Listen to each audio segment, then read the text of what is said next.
modern jazz riff, okay, like a run. I'll show it to you in a minute. We're going to build it starting from a triad, just a basic old major triad. We're going to turn it into like a pretty hip sounding line. And then once we have built that, then I'll show you some different ways that we can practice it to develop stronger muscle memory, dexterity, speed, all that kind of stuff. This whole week, the week of March 1st, we're going to be focusing on a major triad plus tension flat 6. Okay, so today we're going to primarily stick to G major. We might move around through a few keys towards the end of this lesson, but we're going to be G major. Tension flat 6 is an E flat note, right? G, B, D, a half step above D is E flat. It is a melodic tension note, meaning that it will want to pull back into the G major triad. And we are going to see that a little bit today, but we're not going to get into ear training. We're not going to be listening to the emotion of this note quite yet. We're going to do that tomorrow. But we will see it resolved back into the triad a little. Primarily today, we're just going to focus on this 4-note structure, almost like a scale, like a quadratonic, right? We have a pentatonic is 5 notes, quadratonic is 4 notes. G major plus tension flat 6. Okay, G, B, D, E flat. Gary, what's happening, man? Always great to see you in the morning. So, let's go ahead and start off with our G major triad. Now, we're not going to play this in a traditional standard way. I'm going to show it to you a little bit broken apart, and you'll see why by the time we reach the end of the riff, once we create it. So we're going to play 1, 3, 5, G, B, D, 3rd fret, 2nd fret, 5th fret. And then instead of staying in this position, we're going to jump this whole thing up and take this exact shape and move it 2 frets and 2 strings up. So we're going to move it up an octave. And then we're going to do the same thing again, 3 frets up, 2 strings up.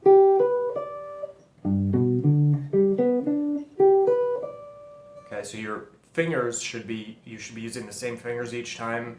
They should be the same relationship from each other. Distance-wise, it's the same geometry. It's just being moved up 2 strings and either 2 or 3 frets at a time. So starting on the 3rd fret, 6th string, starting on the 5th fret, 4th string, and starting on the 8th fret, 2nd string.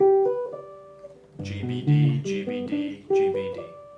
Okay, this is our starting point.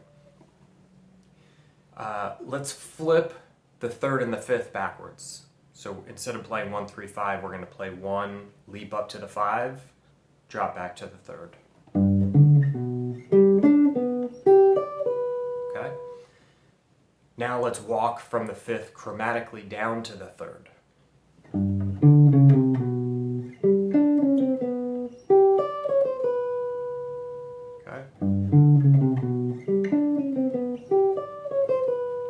Now at the very end, we're landing on the 3rd. Let's leap up over the 5th and hit that tension flat 6, that E flat note. Okay, notice how all of a sudden there's some drama in this line. That's what I mean when I talk about a melodic tension note. We're not playing any chords right now. We're not implying changes. We're not working within a form. But the 1, 3, and 5 of the G major triad give us a sense of stability, of consonance, right, of being home. Even with that chromatic passing line, yes, we're sort of leaving it the sensation of being stable a little bit, but we're just moving a little bit, and then that E flat note comes in, and the ear kind of like sits up straight.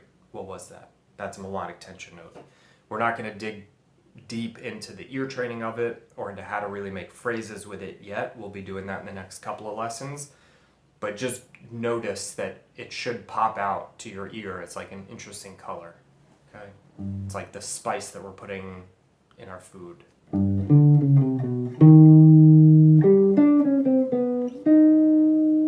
Okay, so it's always 1 fret above the 5th of the triad.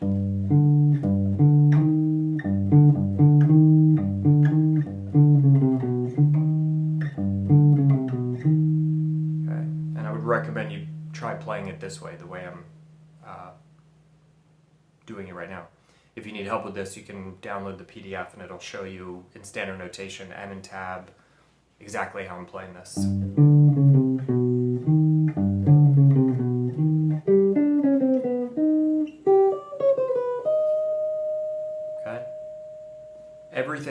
each of these three little mini positions, these little 2-string positions, is the exact same, right? Once we're into it, the only difference, if you're looking at the PDF, you'll see, is that instead of landing on the tension flat 6 on this 11th fret E flat note, I would recommend that we end by resolving it down to D.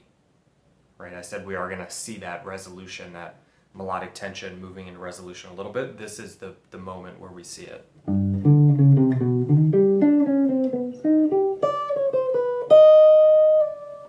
Let that E flat note resolve back in, just to help develop the ear to get used to connecting the way sounds want to move with the way that we're developing our own muscle memory. So let's just play through this with just constant eighth notes. We can mess around with the rhythm a lot here. The rhythm is a little bit less important versus just getting the right fingers, the right notes, and working on tempo. But right now, let's just play eighth notes. 1 and 2 and 3 and 4 and 1 and 2 and 3 and 4 and 1.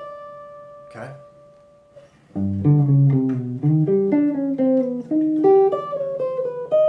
It's a little bit of an awkward switch when we move into the upper 2 strings. I'm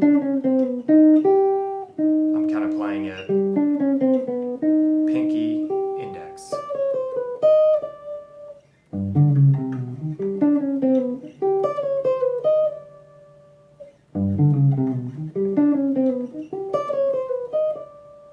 In fact, I have my drum machine up, Drum Genius. Nice and slow, it's set at 120. Let's try it right here at 120. Play it along with me.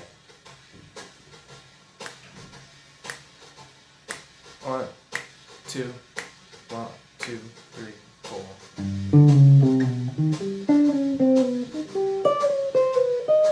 1, 2, again, 4.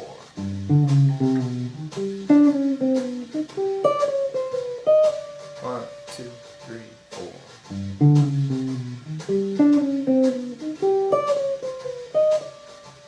Okay? We're not talking yet about harmony or what chords we could put this over. There's a few different chords that this would work really nicely over. We might get into that today if there's time, but we'll definitely talk more about that on Wednesday when we're dealing with, or even tomorrow when we're doing ear training, we might listen to that. But definitely by Wednesday when we're talking about 2-5-1s and tunes and how to get this into the music. Right now, this is a riff and it's basically a warm-up. Okay? It's just to get our fingers moving. Let's descend and talk about how we're going to play this coming back down through this line. And then if we have time, we'll start working on some tempo and see if we can speed this up past 120. So we're going to start for descending, we're going to start on the E flat note, the melodic tension note, 11th fret E flat, tension flat 6. We're going to leap down to the 3rd of the triad and walk up chromatically to the 5th. And then resolve on the G note, 2nd string. Okay, so it's basically the exact same line we played ascending, except everything is perfectly backwards. So instead of landing at the end on the E flat, we start on the E flat.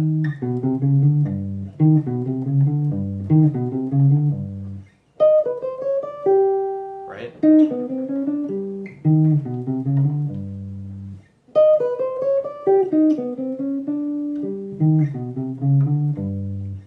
Tension flat 6, 3rd of the triad up to the 5th, resolve to the root. Okay.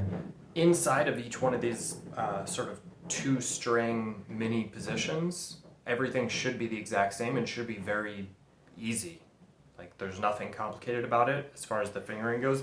The tricky part is going to be in the transitions from one 2-string mini section, mini position to another 2-string mini position.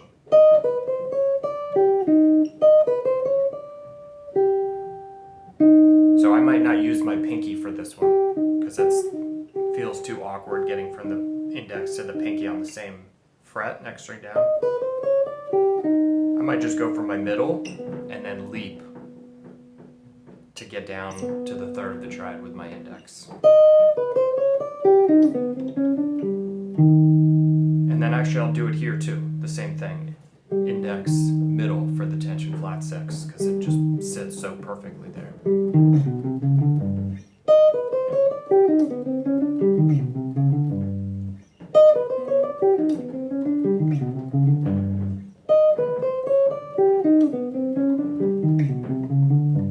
Okay, again, if you want to, you can change the rhythms up. You can make some of these into triplets. You can hold certain notes longer. But for now, to keep it simple, I'm just going to play it all with just constant eighth notes.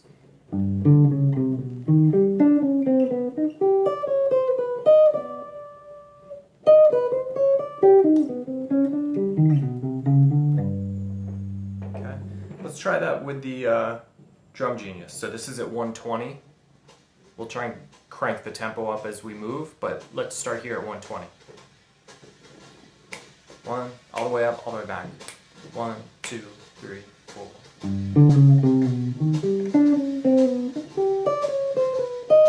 1, 2, descend, 4.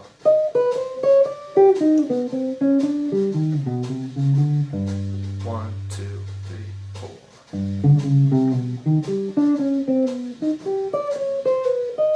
1, 2, 3, 4.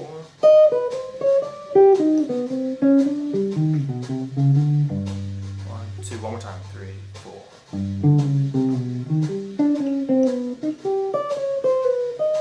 1, 2, 3, 4. 1,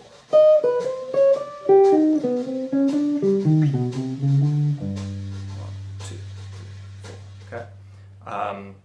I do want to come back and work on tempo for a minute, but hopefully you were able to play through that with me. If not, that's cool. Keep working at it. But I want you to realize that while it sounds like there's something interesting-ish happening here, it's effectively just G major, right? I'm just playing root 5th, 3rd, root 5th, 3rd, root 5th, 3rd. If we add the flat 6 in here with no chromaticism, now we can really hear the contour, the basic plot, like the Cliff's note of this line. This line is just a G major triad. But we're adding the flat 6. And we're descending from the 5th to the 3rd chromatically.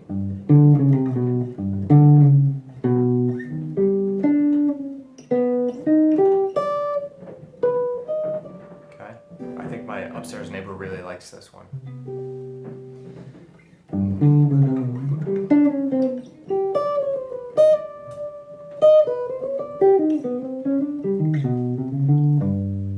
Playing around a little bit with the rhythms in there. But just keep an eye, make sure that, I mean, it's cool to memorize riffs. I'm not a big riff guy. If you know me, you know that I rarely teach lines or riffs. I'm more about learning the basics, the fundamentals, and learning to just be playful within them. But it is cool to learn ideas and riffs. Like, it's good for muscle memory building. It's good to have vocabulary and tricks. But it's really, really helpful when you do learn a riff to try and see it from the standpoint of its DNA. And by its DNA, I mean, like, what's happening inside of it? Why did the notes work together? Right? What is it about it that ties it all together? Which notes are functioning in which ways? Like, being able to see these chromatic notes. What anchor points are they connecting? In this case, I already explained it. They're connecting the 3rd and the 5th of the G major triad, right?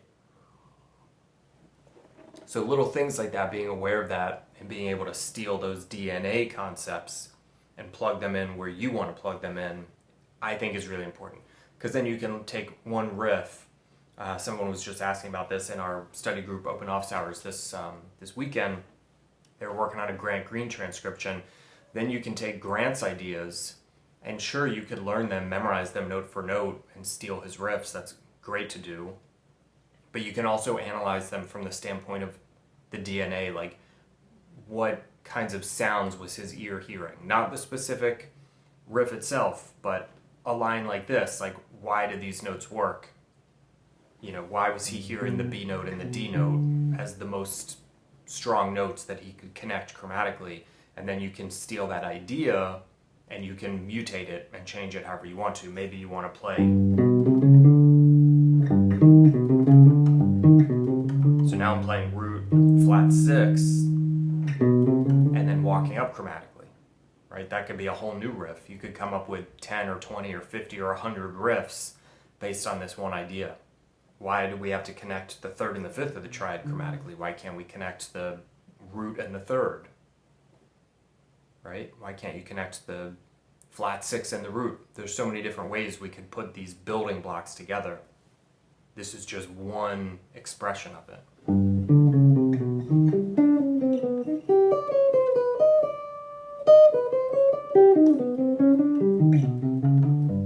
Okay, so approach it from both perspectives. From the perspective that this is a line and a warm-up worth playing through, and from the perspective of what are the ideas at work inside of it, and how can I steal it and make it my own. Let's jump back to a little bit of tempo to wrap up with. I'll play through this one more time at 120, and then we'll just start cranking up the tempo and see where it takes us. 1, 2, 1, 2, 4.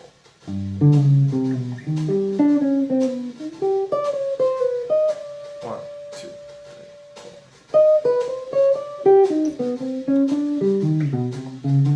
Okay, remember, practice does not make perfect, practice makes permanent. So if you're playing with different fingers every time, it's going to be much more difficult for your fingers to figure out what you want from them. The fingers are brilliant, they will learn things, but they do not learn intellectually the way that we learn. They learn through repetition. So do it the same way every time, spoon feed them, treat them like little puppies, be consistent, give them a treat when they're doing things right, put them in the kennel when they're doing things wrong, and they'll figure it out. But if you give them a treat when they do wrong things, and if you put them in the kennel when they're doing good things, they're just going to get confused. They're not going to know what you want from them. So you have to be very disciplined for short periods of time, but consistent when you're trying to get your fingers to learn a new trick. Let's crank the tempo up. That was 120. Let's do 150. Let's just jump for it. You might want to jump less than 30 beats per minute, but for the sake of time, I'm just going to jump up to 150. 1, 2, 1, 2, 3, 4. 2, 3, 4.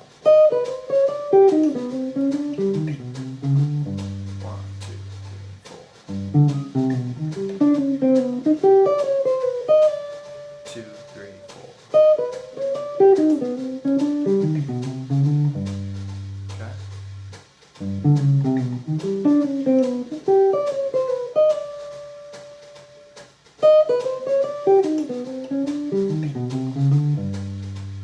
Let's go up a little bit higher. Let's try 165. It's 15 clicks up. 1, 2, 1, 2, 3. 2, 3.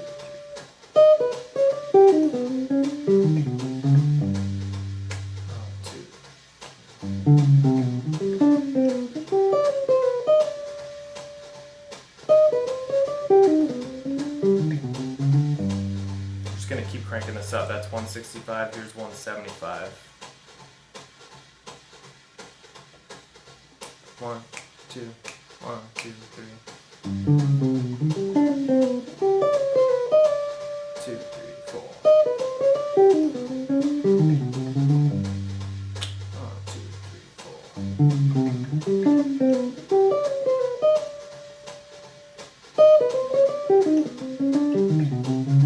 Again, remember, it's starting to sound more and more like a line now that the tempo's coming up, but remember that effectively all I'm playing is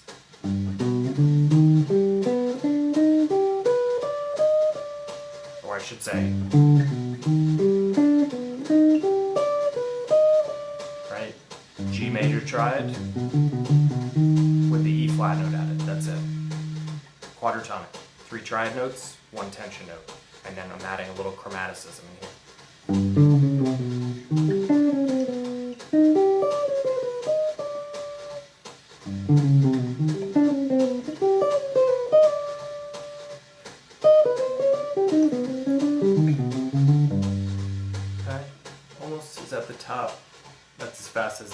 genius loop will go. Let's see if there's another one that I can find really quickly. No, let's just start to wrap up there. Make sure you can see the shapes. Start with the little mini sort of 2-string positions. Just of the triad. Okay? So this is not like playing in a vertical position, this is sort of diagonal. We're kind of moving these little 2-string chunks up 2 strings and up 2 frets or up 3 frets. Right? Then we flipped the 3rd and the 5th upside down and we descended chromatically from the 5th down to the 3rd. Okay? Then we added the flat 6 at the end.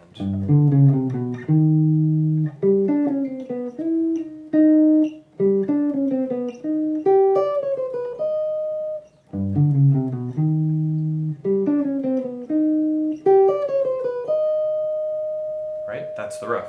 Then just even out your 8th notes.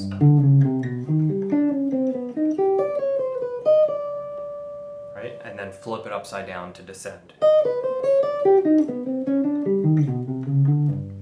Okay?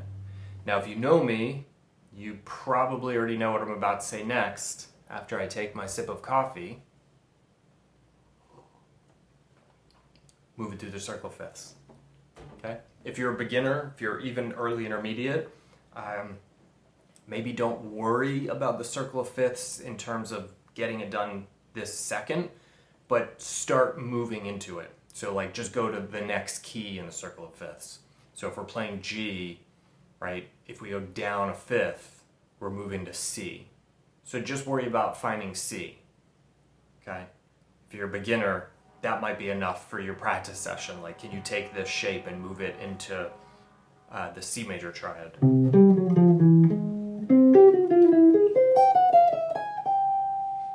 Right? Here's my C major triad. Again, that might take you some time if you're earlier in your playing.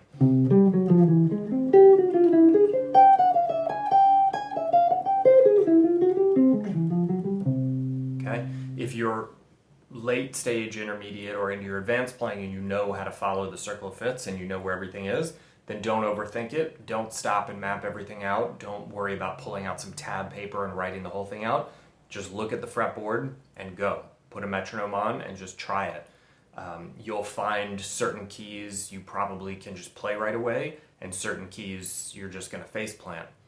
That's just a check engine light. That's just saying, hey, you're weak in G flat, right? I already got off with this one, which is weird because it's only 1 fret lower than what I've been working on for the last 20 minutes, but maybe that's why it threw me off, because I'm looking for my G major triad and everything is 1 fret away. I didn't like that fingering. Hang on, let me do that again. I want to start on the index finger, it's easier for me.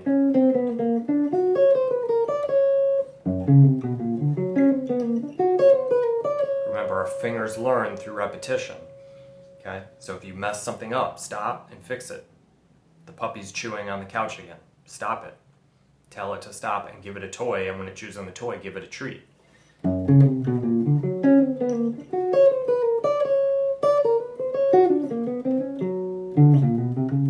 I actually played the right notes, the wrong fingers for what I want. So I'm going to do that again. That's what I want.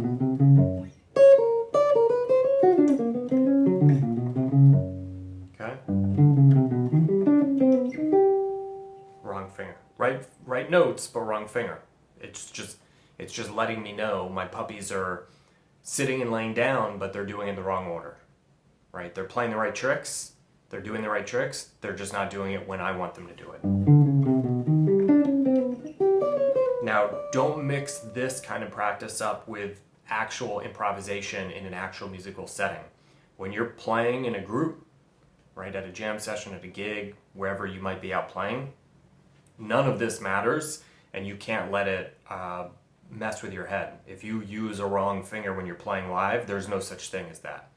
When you're playing live, you're just a Navy SEAL. Like, the mission is to make something that sounds legit, and it doesn't matter how you accomplish that mission, doesn't matter what fingers you use, you can play the whole gig with your index finger.